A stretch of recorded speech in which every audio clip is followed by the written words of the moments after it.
Hello students, today we are going to start with the new chapter called pronouns. So, what are pronouns?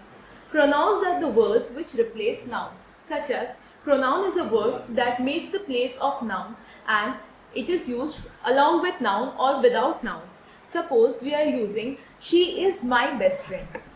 She is denoting a person which has been replaced here with a pronoun. In place of she, we could have used Lata is my best friend. So as we have read in the previous chapters that Lata is a noun. And now we are replacing it with she. She is my best friend where she is a pronoun. The first part of pronoun is categorized as subject pronoun. What are subject pronouns? Subject pronoun is used as the subject of the sentence. Like it is my dog. Johnny is my dog. Where the word Johnny is used for noun. Now when we are replacing the word Johnny, it is replaced by it. When we are talking about any animal, it is being replaced by it. Does he know the answer? Here the word has been highlighted in red that does he knows the answer. He here referring to a person which has been replaced by the pronoun he. You and I will meet later. You and I. Here we are referring to two persons, you and I. These are the pronouns of the names which can be used here in place of you and I. Suppose we are using the name of two persons. Lata and Ram will meet later. So we are replacing the names with pronouns. Now the next category is object pronouns. An object pronoun is used as the direct, indirect object of the object or prepositions. Give the book to me. Give the book to me. Here the word me is an object. When we are replacing the subject with an object, we are keeping the object at the end of the sentence or at the second part of the sentence. This is being used as in place of the main subject. The teacher gave her a repairman. I will tell you a story.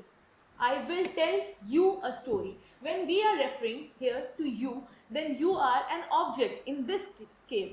And in the previous case, we have discussed that you can also be used as a subject. Suzanne read it to them. Suzanne read it to them. Here the word it and them are being highlighted in red, which means that these are the words which are denoting the object pronouns. So here is the list of pronouns which are personal pronouns. This can be categorized in singular as well as in plural. In singular, as you can see, is I, you, he, she or it. In case of plural, we use we, you, they. In object pronoun, which can again be classified into singular and plural, here you can see in the list me and us. These are the two words which are used in singular and plural respectively. You and you. You is a kind of exception where you are using you. You will be denoting this with singular and plural as well. Him, her, it. Him, her, it. These are the words which are used in the form of singular, whereas them is the form of word which is being used as plural. Using pronouns correctly. So in our day-to-day lives, we often get confused by using pronouns. So this is a way by which we can use pronouns correctly. Subject pronouns are used in compound sentences and object pronouns are used in compound objects. So this sentence might sound typical to you, but the actual meaning of this sentence has been clarified in the given below examples. He and John wrote a report on the subject. He and John. He we are using in place of him. We are not using him and John. Why we are not using him and John? When we are denoting to a person, in the first place we will be using he and then we are referring to next person, that is John. Here John is noun. Tell John and me about Hercules. We are not using the word John and I. You won't say a sentence, tell John and I about Hercules, because you can feel that it may sound awkward to you. So in place of that, tell John and me about Hercules. Using pronouns correctly. If you are not sure of which form of the pronoun to use, say the sentence aloud with only the pronoun at the subject or the object part. So, if you do not understand when to use a pronoun correctly, you can use this method very effectively. If you say the sentence very aloud, you can guess that in some part or the other, the sentence is making a problem, and you can rectify the problem by yourself. Your ear will tell you which form is to correct. Now here as it is written, your ear will tell you which form is correct. Now, when you are going to read the sentence aloud, you can rectify the changes. You can make the changes. Rani and I went for shopping. Here, Rani and I. The word I has been highlighted here because here we are using I instead of me. Rani and me went for shopping is a wrong sentence. Instead of that, we are going to use Rani and I went for shopping. Lee and I read some myths, ancient Roman myths. Lee and I read some ancient Roman myth, not I and Lee. Here we are using this word as I and Lee are not prioritized. When we are talking something about the other person, or when we are talking about the next person to us, we often use this form of the sentence where we have to denote to that person in the first place and then to ourselves in the second place. So Lee and I, we will give less priority to us and more priority to the person we are talking about. Mythology interests Lee and me. Mythology interests Lee and me. Here, these two words, not me and Lee. Again, we are not prioritizing ourselves, instead we are prioritizing Lee. So we are taking the name of Lee in the beginning and then me. Now we are coming to the next category of pronouns, that is possessive pronoun. What are possessive pronouns? A possessive pronoun is a pronoun that shows who or what has something.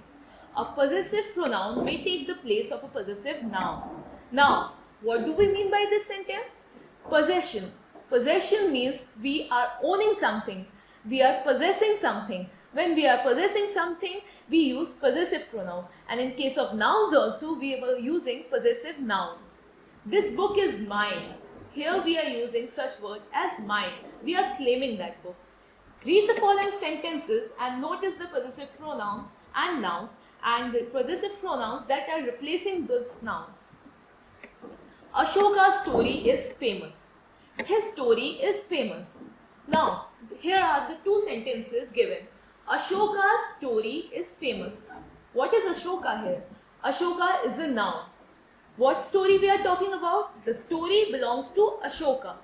His story is famous. Now, we are replacing Ashoka with a pronoun that is his. The story is Ashoka's. The story belongs to whom? The story belongs to Ashoka. In the first sentence, Ashoka has been highlighted in green, which means Ashoka is a noun. And the story is being possessed by Ashoka. Here the possession is shown. The story is his. Now we are replacing the word Ashoka's with his. That is, we are using a pronoun here. Possessive pronouns are in green and possessive nouns are in red. Possessive pronouns. Possessive pronouns have two forms. One form is used before a noun and the other form is used after a noun or alone. Suppose the possessive pronouns have been divided into singular and plural, used before noun. What are the words which are being used before noun? My, yours, his, her, its. These are the singular words we can see which are being used before noun.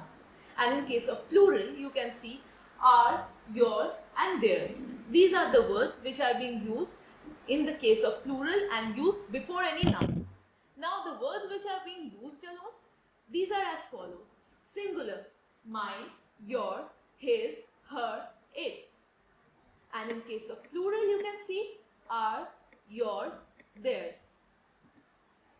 In case of indefinite pronoun, an indefinite pronoun is a pronoun that does not refer to a particular person, place or thing.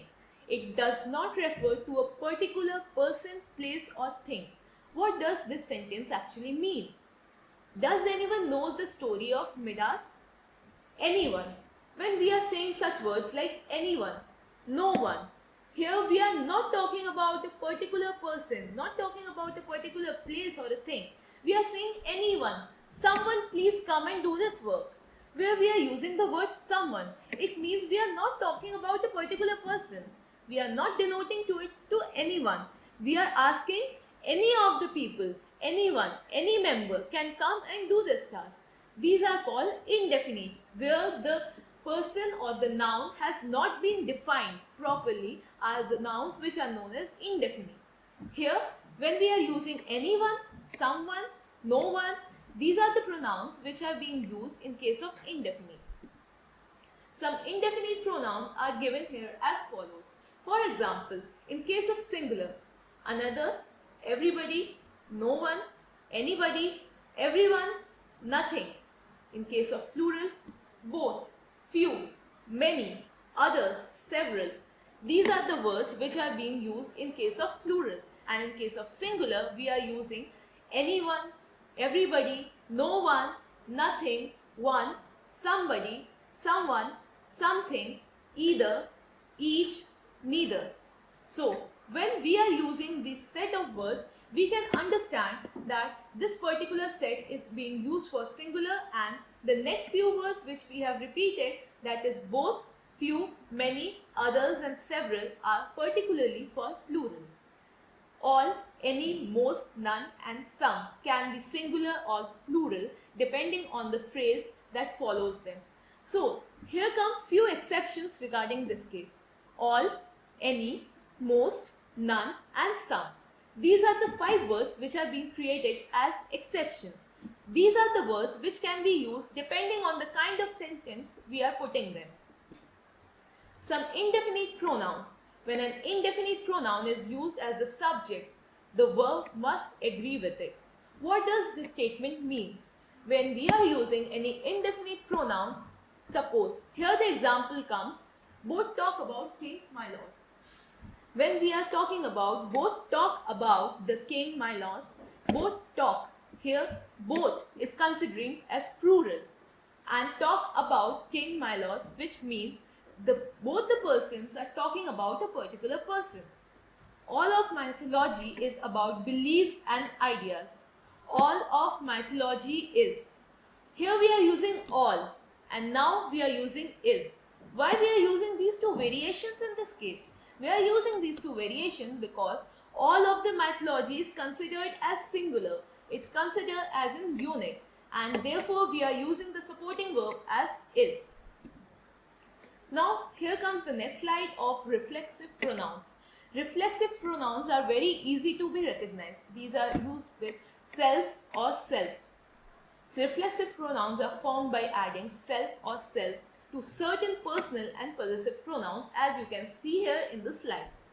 It refers to the same noun or pronoun which was used in the first place. The woman found herself a book of folk tales. Here in this case, it has been classified into 2 categories, singular and plural. In case of singular, we can see myself, yourself, himself, herself, itself. And in case of plural, we can see ourselves, yourself, themselves. So, in all these words, there is a common suffix, that is self or selves, which make it easier to recognize. Intensive pronouns. An intensive pronoun is a pronoun that adds emphasis to a noun or pronoun that has already been named. What does this statement actually mean? When we are talking about a person, suppose someone is blaming us that you have not done this task. You should say, I myself has completed the task. Now here I myself, when we are using I myself, what does this mean? We are emphasizing this sentence that I have done this task by myself. George himself bought a copy of American Tall Tales. George himself. What does this mean? That George himself had bought the copy of that particular American Tall Tales. He himself paid for the book. He himself. Here you can see the word himself has been highlighted in red. Why this has been highlighted in red? Because we are emphasizing these words. These words, when used with a sentence, these are emphasizing these words, and these sentences are getting more meaningful. Hence, we are using intensive pronouns.